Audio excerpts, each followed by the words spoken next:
캐나다의 산불로 인해 뉴욕주가 최악의 대기 오염에 휩싸이면서 체감 온도는 화씨 20도가 떨어진 화씨 60도에 머물렀습니다. 이런 가운데 캐시 호컬 뉴욕주 지사는 오늘 브리핑을 열고 고성능 마스크 100만 개를 배포한다고 발표했습니다.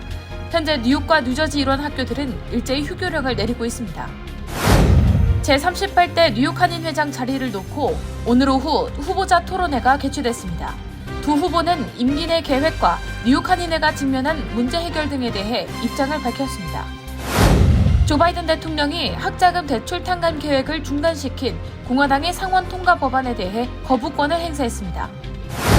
가상화폐 테라 루나 사태로 논란을 일으킨 권도형 대표가 체포된 상태에서 거액을 빼돌린 정황이 포착됐습니다. 권 대표는 한국과 미국에서 모두 복역하게 될 것으로 전망되고 있습니다.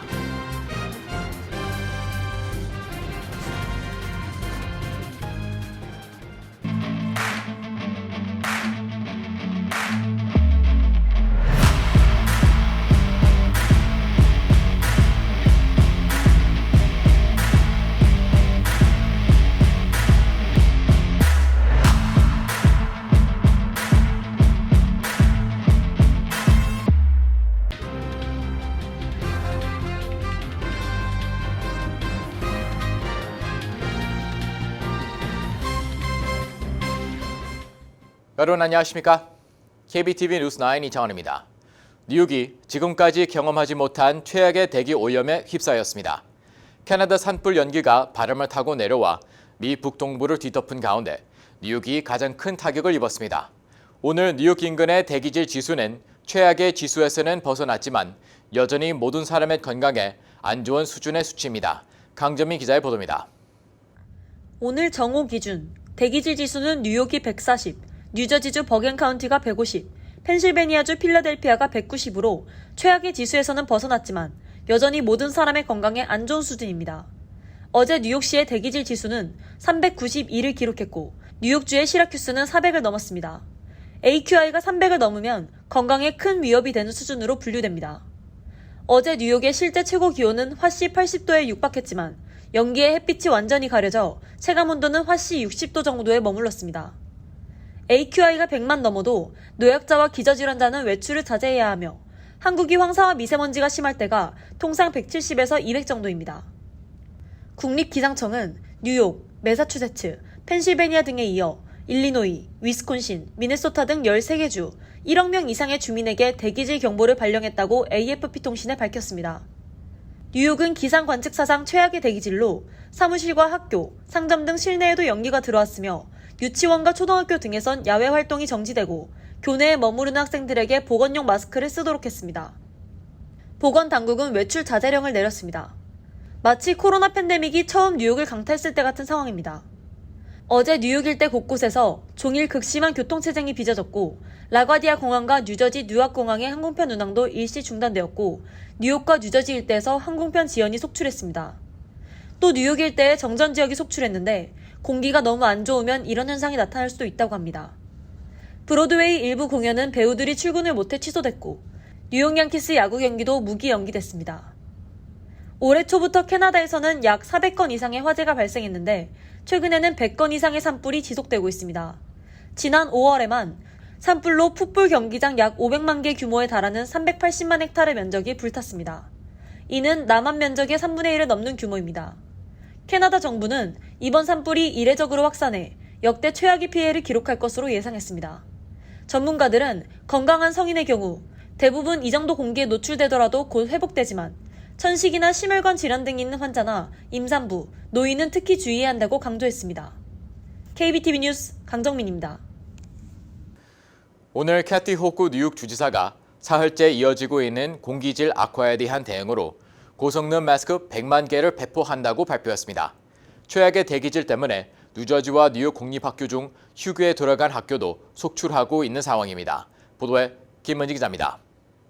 오늘 오전 캐시 호컬 뉴욕주 지사는 브리핑을 통해 캐나다에서 발생한 산불로 인해 뉴욕주 대기질 악화가 사흘째 이어지고 있다며 뉴욕주 환경보호국과 보건국이 공기질 경보를 발령한 만큼 영향을 받는 뉴욕 주민들에게 N95 마스크 100만 개를 제공한다고 발표했습니다. 마스크 100만 개 가운데 40만 개는 뉴욕주 산하기관 종사자에게, 그리고 나머지 60만 개는 뉴욕 주민들에게 제공될 예정입니다. 호컬 주지사는 현재 공기질이 위험 수준으로 특히 호흡기 질환자와 노년층, 어린이들에게 매우 유해한 수준이므로 야외 활동을 제한하고 실내에 머물 것을 당부했습니다. 자노 리버 MTA 회장 역시 공기청정 에어컨 시스템을 풀 가동시켜 출퇴근에 나서는 뉴욕 시민들의 건강을 보호하기 위해 최선을 다할 것이라고 약속했습니다. 한편 뉴욕과 뉴저지 대기질 악화가 사흘째 계속되면서 휴교에 들어간 학교가 속출했습니다. 뉴욕시에 위치한 모든 공립학교가 휴교에 들어갔고, 이 같은 조치는 뉴욕시 일부 학교에서 금요일까지 이어질 예정입니다. 또 유니언, 오렌지, 프리포트, 롱비치, 용커스 학군도 모두 문을 닫았습니다. 뉴저지 뉴역 학군과 엘리자베스 학군 공립학교가 오늘 휴교에 들어갔습니다. 공립학교뿐 아니라 여러 대학교들도 모든 수업을 온라인으로 전환했습니다. 롱아일랜드에 위치한 몰리 콜리지, 그리고 아델피 대학교가 온라인 수업으로 전환했으며, 뉴저지에 있는 페어레이 디킨슨 대학교와 허드슨 카운티 컬리지 역시 원격 수업을 결정했습니다. KBTV 뉴스 김은지입니다. 제38대 뉴욕 한인회장 자리를 놓고 맞붙은 기호 1번 김광석 후보와 기호 2번 강진영 후보가 오늘 맨하튼에 위치한 뉴욕 한인회관에서 토론회를 갖고 임기 내 계획과 현재 뉴욕 한인회가 직면한 문제 해결 등에 대해 입장을 밝히며 각자 자신이 적임자임을 어필했습니다. 현장에 김은지 기자가 다녀왔습니다. 오늘 오후 1시 맨해튼에 소재한 뉴욕 한인회관에서는 제38대 회장 선거를 위한 두 후보자의 토론회가 개최됐습니다. 약 1시간 30분이 넘게 진행된 이번 토론회는 각 후보의 출마의 변, 개별 질문과 공통 질문, 서로 상대 후보에 대한 질문, 기자 질의응답의 순으로 진행됐습니다. 먼저 기호 1번 김광석 후보는 뉴욕 한인회가 코로나19 팬데믹을 겪으면서 많이 침체된 것 같아 새로운 바람을 일으켜 다시 성장할 수 있는 전환점을 만들겠다며, 뉴욕 한인 봉사센터의 30년 회장 경력을 통해 얻은 경험이 현재 뉴욕 한인회가 필요한 조직 개편과 확대, 비전의 정착, 실천력 증진 등에 도움이 될 거라 생각했고, 이에 능동적으로 기여하고자 출마하게 됐다고 밝혔습니다. 기호 2번 강진영 후보는 개인의 열망이나 욕심으로 출마한 것이 아니라며, 지난 1월 개최된 뉴욕 한인회 갈라에 참석하며 한인사회 성공한 모습을 두 눈으로 목격했고, 이민 1세대의 희생을 이제는 젊은 세대가 이끌어 더욱 발전시켜야 한다는 각오가 생겼다며, 뉴욕 한인 변호사협회 회장 경험과 지난 4년간의 뉴욕 한인회 이사로서 경험한 것들을 바탕으로 한인사회를 위해 열심히 대변하겠다고 강조했습니다. 김광석 후보에 대한 개별 질문으로는 만약 당선이 돼 한인회 운영을 맡게 되면 뉴욕 한인회의 기능과 역할이 뉴욕 한인 봉사센터처럼 변모하게 되는 것이 아니냐는 일각의 우려에 대해 언급됐고, 이 질문에 김 후보는 뉴욕 한인 봉사센터와 뉴욕 한인회의 성질은 분명히 다름을 알고 있다고 전제한 뒤, KCS는 봉사 서비스를 주요 사업으로 하는 자선단체인 반면 뉴욕 한인회는 봉사뿐 아니라 각 한인 직능 단체들이 성장할 수 있도록 정부 서비스를 연결해주고 지역 한인 사회를 대표하는 단체로서 국제적인 네트워크를 다져 범동포적으로 한인 사회 증진을 위해 힘쓰는 단체라고 답했습니다. 강진영 후보에 대한 개별 질문으로는 왜 지금이 바로 세대 교체가 이루어져야 하는 시기인지에 대해 물었고, 이에 대해 강 후보는 지금이 아니면 언제인가라고 반문하며, 자녀들의 성공의 길을 닦아준 이민 1세 부모님들은 이제 시니어가 됐고, 30대 이상을 훌쩍 넘긴 2세대는 훌륭한 전문성을 갖춰 사회에서 자리를 잡았다며, 그 실력을 동포사회를 위해 보답해야 한다며, 앞으로 나아가지 않으면 발전은 없다고 강조했습니다. 이어진 공통 질문으로는 뉴욕 한인회의 바람직한 운영 방식과 운영을 위한 재정 확보 방법, 뉴욕 한인회가 현재 겪고 있는 악덕 세입자 퇴거 소송 문제와 관련해 임기 동안 추진할 해결 방안과 차세대 참여 유도 및 세대 간 통합 방안 등에 대해 질의응답이 이뤄졌습니다. 먼저 김광석 후보는 사회, 경제, 문화 전반에 걸쳐 각 분야별 위원회를 구성해 운영하고 타 커뮤니티와도 연대하며 세대 화합을 위해 차세대 영입을 위한 시스템 수립의 필요성을 강조했습니다. 또 운영기금 확보와 관련해선 펀드레이징 강화와 정부 보조금 등을 통해 운영기금을 조성하겠다며, 뉴욕 한인 봉사센터 첫 임기 때 단체 자산이 $600만 정도였는데 나중엔 $1,000만 불까지 키웠다며 자신을 보였습니다. 강진영 후보는 한인회는 한인 커뮤니티의 얼굴과 목소리라며 막연한 봉사단체가 아니라 증오범죄 등 안 좋은 일이 발생했을 때 한인 사회를 대표해 그들을 옹호하고 대변하며 권익을 강력하게 보호하는 단체라고 강조했습니다. 또 운영기금 확보와 관련해선 네트워크를 강화해 갈라 행사의 규모를 확대하겠다고 강조했습니다.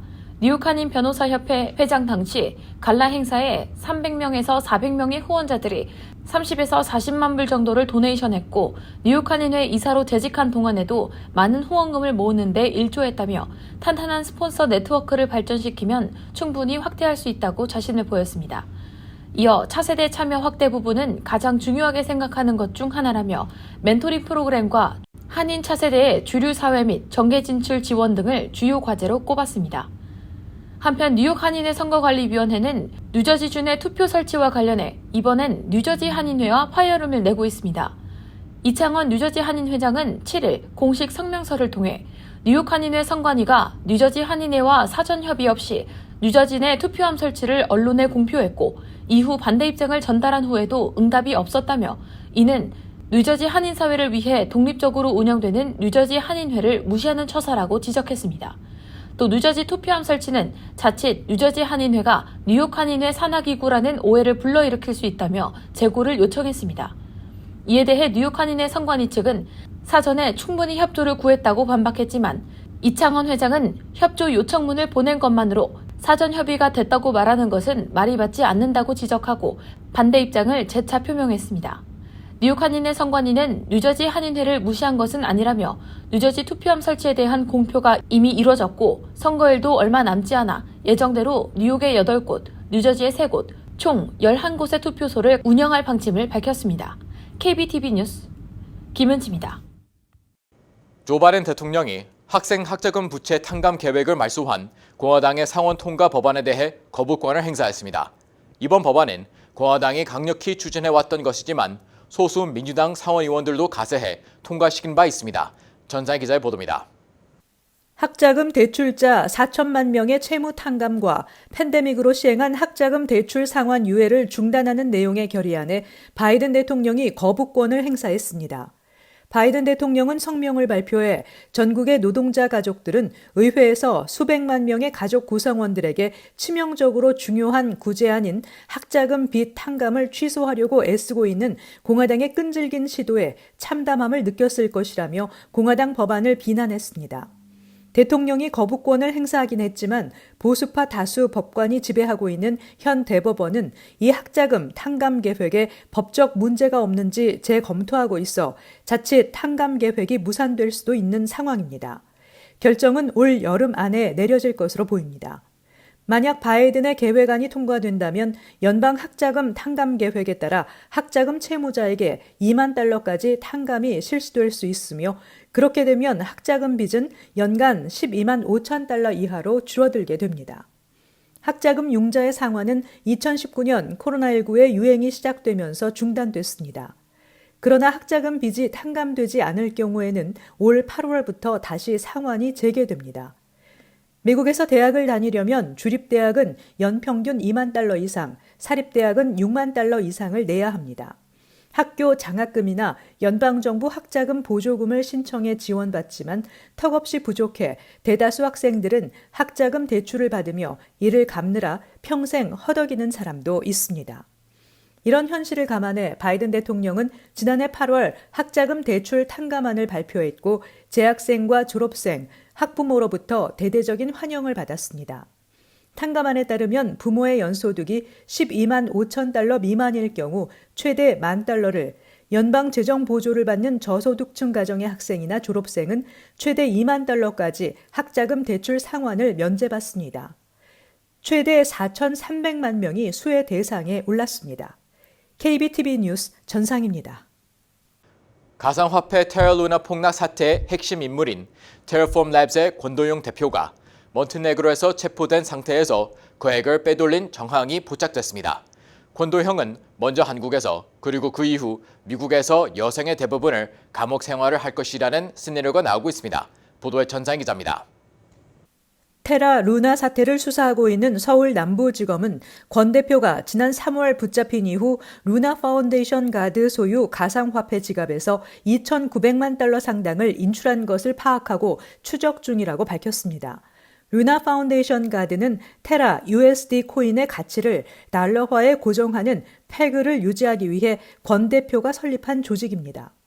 서울 남부지검은 사라진 가상화폐와 관련해 권도형이나 그의 지시를 받은 누군가가 이를 꺼내 스위스 은행이 아닌 다른 곳으로 보내 현금화한 것으로 추정한다며 자금이 어디로 흘러갔는지를 추적 중이라고 전했습니다.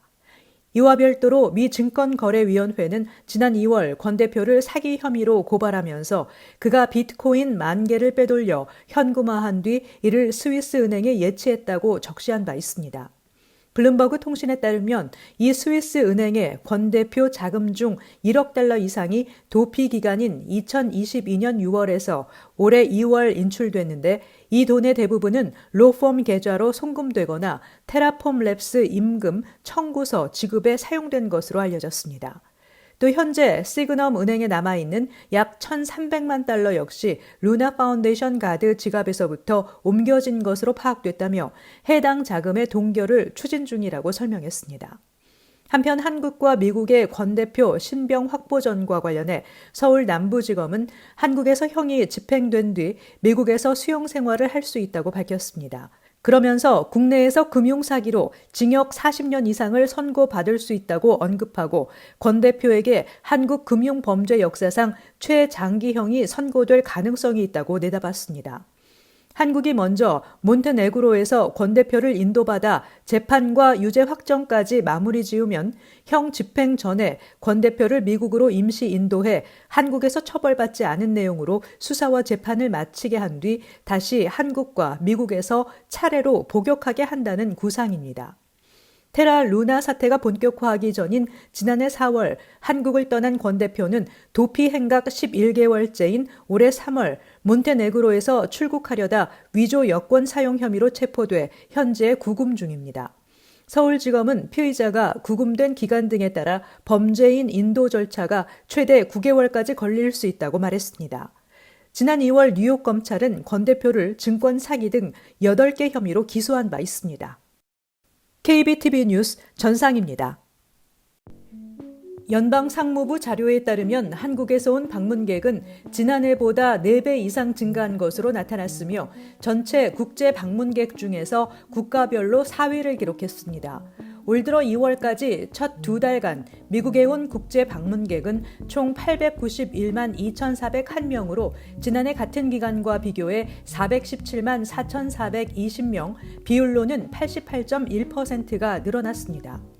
출신 국가별로는 캐나다에서 온 방문객이 314만 6,552명으로 가장 많았으며 멕시코가 204만 4,199명으로 그 다음이었습니다. 이어서 영국 45만 5,647명, 한국 25만 8,250명, 브라질 23만 6,645명 등의 순으로 북미를 제외한 해외 방문객 중에서는 한국이 영국에 이어 두 번째로 많았습니다. 한국에서 온 방문객 수는 지난해 같은 기간과 비교해 무려 428%가 증가한 것입니다.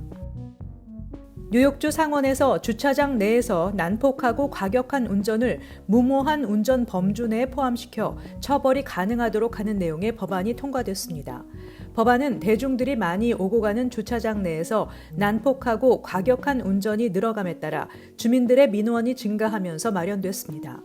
법안을 공동 발의한 존 리우 주 상원 의원은 난폭 운전이 벌어지는 주차장이 사유재산이라고 할지라도 여러 사람을 위험에 빠뜨릴 수 있기 때문에 주 법으로 처벌이 가능토록 해야 한다는 것이 법안의 주요 핵심이라고 설명했습니다. 닐리 로직 주 하원 의원은 상원 통과에 이어 하원에서도 곧 법안이 무리 없이 통과될 것으로 예상한다고 덧붙였습니다. 버지니아 커먼웰스 대학 연구팀은 뉴럴로지에 발표한 연구 논문에서 불면증 증상이 많을수록 뇌졸중 위험이 증가하며 특히 50살 이하에서 이런 현상이 두드러지게 나타났다고 밝혔습니다. 불면증 증상으로는 누워도 잠이 오랫동안 오지 않는 인면장애와 중간에 자주 깨는 유지장애, 이른 시간에 일어나는 조기 각성, 수면 후 피로감, 낮잠, 불안, 우울증, 조급증, 수면에 대한 불안감 등이 있습니다. 앞서 미 질병통제예방센터도 야간 수면 시간이 5시간 이하인 사람은 7시간을 잔 사람보다 뇌졸중 위험이 3배나 높았다는 연구 결과를 발표한 바 있습니다. 또 수면 무호흡 역시 뇌졸중 위험을 3배나 높이는 것으로 나타났습니다. 뜨거운 고용시장이 주춤한 모습을 보였습니다. 노동부는 지난주 신규 실업수당 청구 건수가 26만 1,000건으로 집계됐다고 밝혔습니다. 전주에 비해 2만 8천 건이나 증가한 수치로 22개월 만에 최고치입니다. 이 같은 수치는 인플레이션 진정을 위해 긴축 정책을 이어나간 연방준비제도의 긍정적인 신호가 될 수 있습니다. 다만 고용시장이 본격적으로 식어가고 있다고 해석하기에는 이르다는 지적도 적지 않습니다. 최소 2주 이상 실업수당을 청구하는 계속 실업수당 청구 건수가 176만 건으로 전주보다 3만 7천 건 감소한 것으로 집계됐습니다. 연준은 당초 6월에는 기준금리를 동결할 것으로 관측했으나 물가와 고용 지표가 예상보다 높게 나오면서 매파 진영을 중심으로 11개월 연속 금리 인상을 촉구하는 목소리도 조금씩 높아졌습니다. 잠시 후 커뮤니티 브리핑을 전해드립니다.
이어서 환율과 증시 전해드립니다.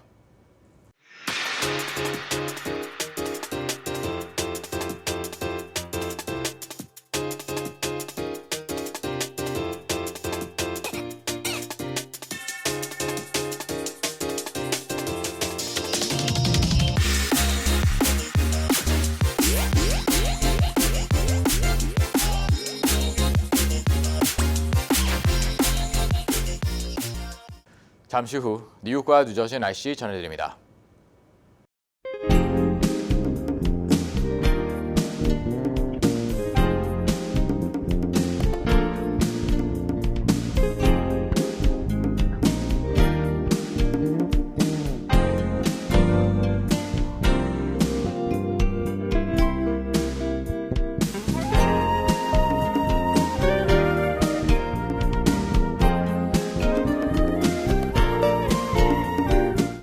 KBTV 뉴스9 마칩니다.